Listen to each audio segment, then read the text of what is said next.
بسم اللہ الرحمن الرحیم. خاتون حضرات، میں ہوں اختر عباس اور آپ سب کو میرا سلام پہنچے. آج ہم نے کوئک فکس میں 2 سوالوں کو چنا ہے.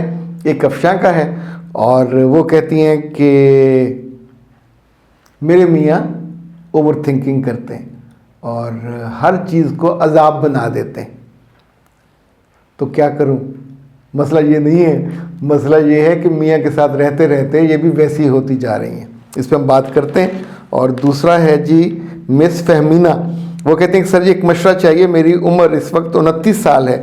مجھ کو ایک شادی شدہ مرد کی طرف سے آفر آئی ہے شادی کرنے کی، تو کیا مجھے کر لینی چاہیے؟ میرے بچے جہاں 29 سال انتظار کیا ہے، 1 سال اور انتظار کر لیجئے. شادی شدہ مرد کے ساتھ کنواری لڑکی کی دوسری شادی عام طور پہ وائبل نہیں ہوتی. آپ کی یہ پہلی شادی ہے، آپ کے سارے جو کیا کہنا چاہیے خوشیاں، جو تھاٹس ہیں، جو آپ نے فینٹسی بنائی ہوتی ہے شادی کے ساتھ، وہ ساری کی ساری ادھوری رہ جائے گی.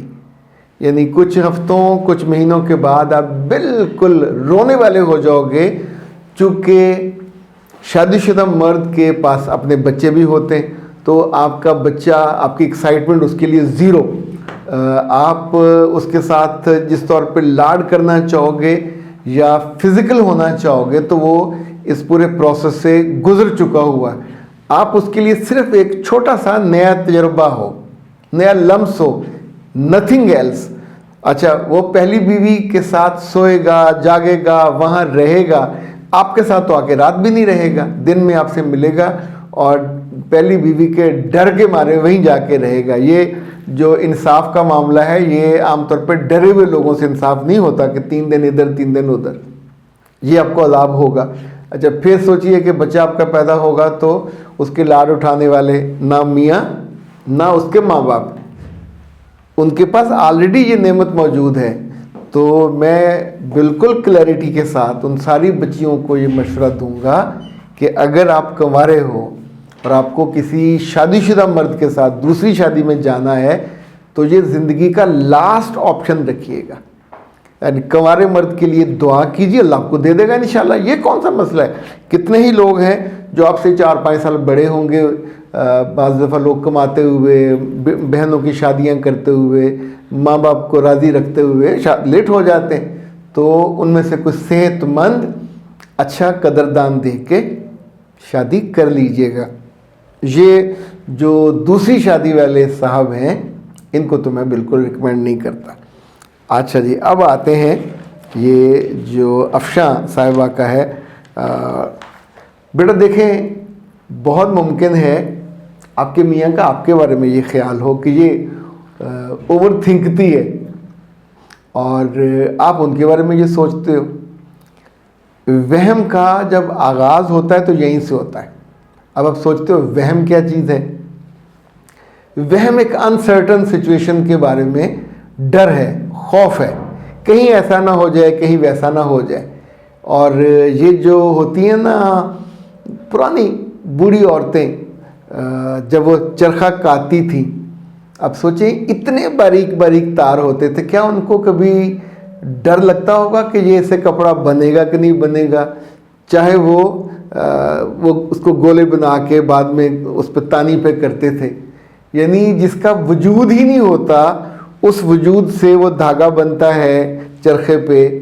یعنی یہ ان پڑھ عورتیں ہوتی تھیں لیکن انہیں اس بات کا بھی یقین ہوتا تھا. ابھی کبھی کشمیر جائیں، وہاں کی شعلیں، کبھی سندھ جائیں، سندھ کے مجنوں اور سندھ کی یہ جو اجرکیں اور عورتوں کی وہاں بہت ساری چیزیں بنتی ہیں، ان پڑھ عورتیں ہوتی ہیں.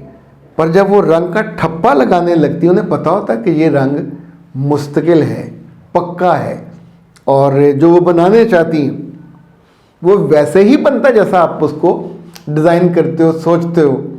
اچھا، اسی طور پہ چوڑیاں ساری کہاں سے آتی ہیں؟ چوڑیاں نازک ہوتی ہیں، جلدی ٹوٹ جاتی ہیں. تو کیا خیال ہے چوڑیاں بنانے والوں کے اندر کوئی ڈاؤٹ ہوگا کہ پتہ نہیں بنے کہ نہ بنے، پتہ نہیں وہ جو شیشہ ہے وہ اتنا لچکدار ہو، اس شیپ میں جائے کہ نہ جائے؟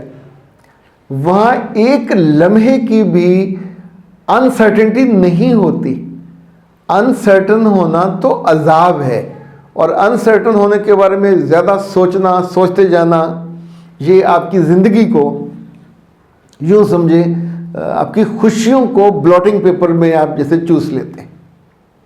ابھی میں نے وہ دیکھے خاص طرح کے چمچ بنے, اس میں اوپر سوراخ ہوئے ہیں کہ اگر ہانڈی کے اوپر آئل ہے آپ وہ نہیں کھانا چاہتے, اوکے اس کو ذرا ڈپ کیجئے, وہ انہی سوراخوں میں سارا آئل چلا جائے گا.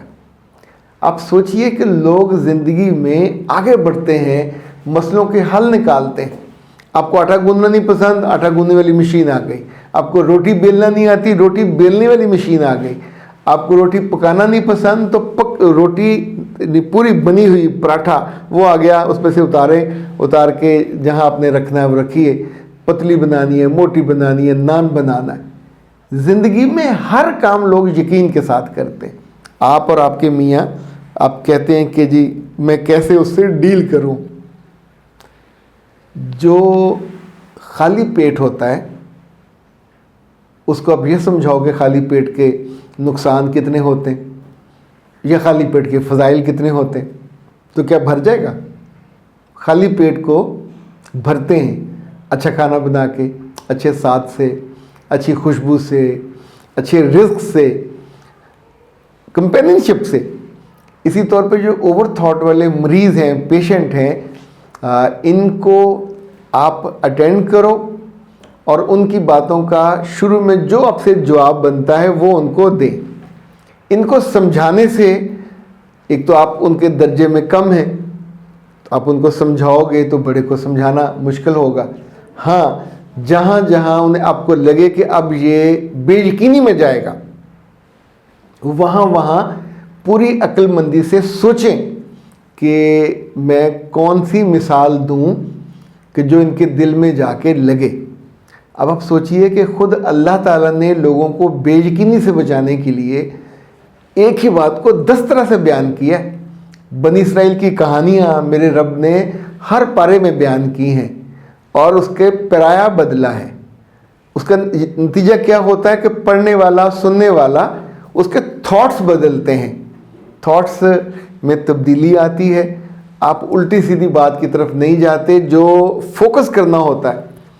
جیسے دریا کے پانی کو آپ کچھ نہ کریں تو وہ چوڑا ہوتا لمبا, اور اگر آپ اس کو فوکس کر دیتے ہیں تو اس میں پاور بھی ہوتی ہے, انرجی بھی ہوتی ہے, جو پش ہوتی ہے وہ بھی ہوتی ہے, اور لمبے سفر پہ وہ کامیابی سے جاتا ہے.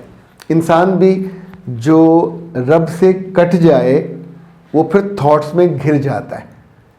جہاں گھر میں روشنی نہ ہو یقین کی, پھر بھی آپ یو پی ایس لگاتے ہو تو وہ بھی کچھ دنوں بعد بند ہو جاتا ہے. وہاں پہ آپ سولر کرتے ہو تو اس پہ ڈسٹ پڑ جاتی ہے, پھر اس کو دھونا پڑتا ہے. آپ سوچئے متبادل کے ہر کام میں رکاوٹیں آتی ہیں, اور اوور تھنکنگ یا اوور تھنکنا یہ ایک مرض تب بنتا ہے جب آپ اس کو اپنی زندگی کے سب سے بڑے نقصان سے نہیں جوڑتے. یہ آپ کا ایمان کھا جاتا ہے, یہ آپ کی خوشی کو تہس نہس کر کے رکھ دیتا ہے. نہ آپ کو اللہ سے قریب ہونے دیتا ہے, نہ آپ کو نماز میں مزہ آتا ہے, نہ آپ کو تلاوت میں مزہ آتا ہے, نہ رشتے کے ساتھ جڑنے میں, ایون آپ کو چیریٹی کرتے ہوئے, اللہ کی راہ میں خرچ کرتے ہوئے, سخاوت کرتے ہوئے بھی شیطان ڈراتا ہے کہ کہیں ایسا نہ ہو جائے, کہیں پھر تمہیں ضرورت پڑے اور وہ نہ ہو. تو یاد رکھیے گا زندگی ان کے لیے ہے جن کی آنکھیں, جن کے دل یقین سے اور ایمان سے بھرے ہوتے. خالی دل, خالی آنکھیں شیطان کا گھر ہے, اور پھر وہ آپ کو ڈراتا ہے کس چیز سے؟ کبھی زندگی سے, کبھی رزق کی کمی سے, کبھی اولاد کی کمی سے, کبھی لوگوں کی دوریوں سے. یہ خوف طرح طرح کے ہیں, کبھی جان کا, کبھی مال کا, کبھی اولاد کا. رب بھی کہتا ہے کہ میں نے اولاد کو, مال کو تمہارے لیے آزمائش بنایا. اچھا, آزمائش ان کے لیے بنتا ہے جو اوور تھاٹ کر کے ان کو اپنا آسرا بناتے ہیں یا ان کے سائے میں پناہ لینے کی کوشش کرتے ہیں. آپ کے بچوں میں کبھی یہ مرض ہو تو فوراً ان کی ٹریٹمنٹ کروایا کریں, ورنہ پھر شادی کے بعد جا کے یہ وعدے ہوتے ہیں کہ آپ ٹھیک نہیں ہو پاتے, اور آپ کے آس پاس والے بھی پھر آپ کی عزت بھی نہیں کرتے, آپ کا ریگارڈ بھی نہیں کرتے, آپ پر اعتبار بھی نہیں کرتے. اختر عباس کو دیجیے اجازت. السلام علیکم.